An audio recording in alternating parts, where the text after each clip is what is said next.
جب وہی لڑکی مہنگے کاسمیٹکس اور پرفیوم اپنی سہیلی کے چہرے پر تھوپے دیکھتی ہے تو اس کا بھی دل کرتا ہے کہ وہ بھی ان چیزوں کو استعمال کرے۔ جب وہ اپنی سہیلی کے بوائے فرینڈ کو اپنی سہیلی کے ساتھ روز یا ہر دوسرے دن میکڈونلڈس میں برگر کھانے جاتا دیکھتی ہے تو اس کا بھی دل کرتا ہے کہ وہ بھی ہر روز کسی کے ساتھ برگر کھانے جائے۔ کوئی اس کا بھی ایسے ہی نخرے اٹھانے والا دوست ہو۔ یہاں سے اپنی مرضی سے جسم فروشی کی سوچ کا بیج ڈل جاتا ہے، اور کمال منافقت یہ ہے کہ نہ لڑکی اسے جسم فروشی ماننے کو تیار ہوتی ہے، نہ لڑکا سمجھتا ہے کہ وہ جسم خرید رہا ہے، بلکہ دونوں اسے پیار اور گرل فرینڈ بوائے فرینڈ کا نام دیتے ہیں۔ اب یہ مجھے بتانے کی شاید ضرورت نہیں کہ ایک ہی لڑکی یا لڑکے کے بوائے فرینڈ اور گرل فرینڈ اکثر بدلتے بھی رہتے ہیں۔ غریب لڑکی چاہے گی کہ اس کا بوائے فرینڈ گاڑی والا ہو اور کھانا پینا، گھومنا پھرنا، مہنگے تحفے دینا معمول کی بات ہو۔ ہر گھر میں ڈش یا کیبل ٹی وی موجود ہے، جس کی وجہ سے سیکس پسند ہونا یا سیکس کی ترغیب پانا دونوں جنسوں کے لیے کوئی بڑی بات نہیں۔ پہلی ملاقات میں نہ صحیح، دوسری، تیسری یا چوتھی ملاقات میں بات سیکس پر آ ہی جاتی ہے۔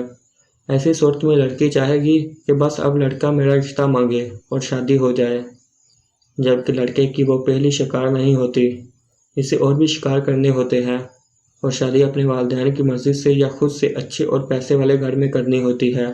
لڑکی کی عزت جا چکی ہوتی ہے اور شادی کی طرف نہ جانے کی صورت میں بریک اپ ہو جاتا ہے، لیکن ساتھ ہی ساتھ وہ تمام سہولیات بھی چلی جاتی ہیں جن کی اب وہ عادی ہو چکی ہے، کیونکہ چیزوں کی طلب شاید کم ہو سکتی ہے لیکن جسم کی طلب ایسی طلب ہے جو وقت کے ساتھ ساتھ بڑھتی چلی جاتی ہے۔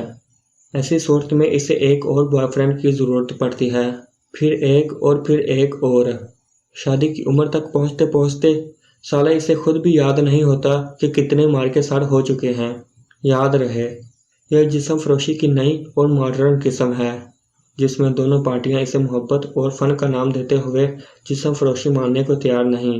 ایک تو وائف اگر اپنا جسم بیچ کر اپنے بچوں کے لیے روٹی خریدے تو وہ جسم فروشی ہوئی، اور ایک اسٹوڈنٹ اگر آئے روز اپنا پارٹنر بدلے، روز پیسے لے، ایزی لوڈ مانگے، موبائل گفٹ میں لے، لباس لے، پرفیوم لے، تو یہ جسم فروشی نہیں۔ ایسا کیوں؟ یہ دوہرا معیار صرف ہمارے معاشرے میں ہی کیوں؟ میں یہاں مرد ذات کو ڈیفینڈ نہیں کر رہا، صرف یہ سمجھانے کی کوشش کر رہا ہوں کہ حضور تالی دونوں ہاتھوں سے بجتی ہے۔ سیکس ایک ایسا عمل ہے کہ سالہ اس میں اگر خود اپنی بیوی بھی راضی نہ ہو تو یہ عمل مکمل کرنا جو ہے شعر لانے کے مترادف ہوتا ہے، اور کسی کی مرضی کے خلاف سیکس میری نظر میں بہت ہی مشکل سے ہو پاتا ہے، اور ایسے کیس بہت کم ہوتے ہیں۔ باقی تمام کیسز میں زیادہ تر مرضی دونوں طرف سے شامل ہوتی ہے، لیکن یہاں مرد اپنی خباثت چھپانے میں ناکام ہو جاتا ہے کیونکہ اسے اپنے دوستوں کو بھی اس سیکس کی پوری روایت سنانی ہوتی ہے، مرچ مسالہ لگا کے اپنی مردانگی اپنے دوستوں پر ثابت کرنی ہوتی ہے، اور پھر اپنی مردانگی دکھانے کے لیے وہ اس سے بھی گھٹیا حرکت کا مرتکب ہوتا ہے کہ چلو بھائی مل بانٹ کر کھاتے ہیں۔ ایک بار لڑکی کسی لڑکے کے ساتھ لیٹ گئی، بس پھر وہ بے بس ہے، پھر اسے ہر بار بلانے پر جانا بھی ہوتا ہے۔ کھاتا ہے تو لڑکی کی حالت غیر ہو جانے پر معاملہ ہسپتال تک پہنچ جاتا ہے اور پھر پولیس تک۔ اب دونوں افیشل کو پیسے دینے درکار ہوتے ہیں۔ ایسی صورت میں یہ کیس بن جاتا ہے۔ اب لڑکی اگر اپنی مرضی سے کیے گئے سیکس کو قبول کرے تو اس کی شامت، اسی لیے لڑکی کے پاس ایک ہی حل رہ جاتا ہے کہ بڑی آسانی سے کہہ دے کہ میرا ریپ ہوا ہے، اس میں میری کوئی مرضی شامل نہیں تھی۔ ایسی تمام وارداتیں اسکول، کالج، یونیورسٹی ٹائمنگ میں ہی ہوتی ہیں، اور گھر بیٹھے والدین کو کانوں کان خبر تک نہیں ہوتی کہ باہر کیا کیا گل کھلائے جا رہے ہیں، اور نہ ہی یہ جاننے کی ضرورت محسوس ہوتی ہے کہ لڑکی کے پاس ہر چیز کی فراوانی کیسے ہو گئی۔ روز 50 روپے خرچہ لے کر جانے والی لڑکی کے پاس مہنگے موبائل، کپڑے، پرفیوم کہاں سے آ گئے؟ یہ بھی ایک جسم فروشی ہے۔ ایک سٹوری سناتا ہوں۔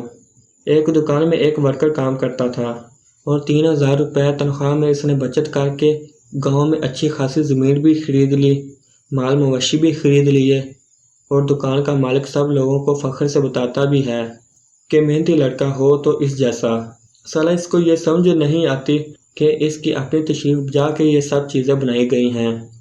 قصور اس میں لڑکی کا ہرگز نہیں ہوتا بلکہ والدین کا ہوتا ہے، جو اپنی اولاد کو قناعت کرنا نہیں سکھا پاتے۔ وہ یہ سمجھانے سے قاصر رہ جاتے ہیں کہ اچھائی اور عظمت مہنگے لباسوں میں نہیں، اپنی عزت اور انا کو برقرار رکھنے میں ہے۔ اپنے گھر کی خواتین کو سستی صافتری سمجھ لینے سے مسائل حل نہیں ہو جاتے۔ ان کی جائز ضرورتوں کو پورا کرنے اور ان کو احساس محرومی کا شکار نہ ہونے دینا بھی گھر والوں کی ذمہ داری ہوتی ہے۔ لیکن کیا کریں، دوسروں کی ماؤں بہنوں پر ہر وقت گندی نظر رکھیں گے تو یہ بھی یاد رہے کہ آپ کے پاس صرف 2 آنکھیں ہیں جو کسی کو بری نظروں سے دیکھتی ہیں، لیکن معاشرے کے پاس کروڑوں آنکھیں موجود ہیں۔ بچوں کی تربیت ایسی کریں کہ ہر لڑکا شکاری نہ بنے اور ہر لڑکی صرف چیزوں کے بل بوتے پر خوبصورت اور اچھا لگنے کا فلسفہ نہ اپنائے۔ کوئی مانے یا نہ مانے، یہی اس معاشرے کا ننگا سچ ہے۔ اس تمام بکواس کا مطلب کسی پر کیچڑ اچھالنا ہرگز نہیں، بلکہ یہ وہ کڑوی سچائی ہے جو ہر دوسرے گھر میں ہو رہی ہے اور ہمیں اس کی کانوں کان خبر نہیں۔ عزت سب کی سانجھی ہوتی ہے اور اللہ تمام لوگوں کی عزتوں کو محفوظ رکھے۔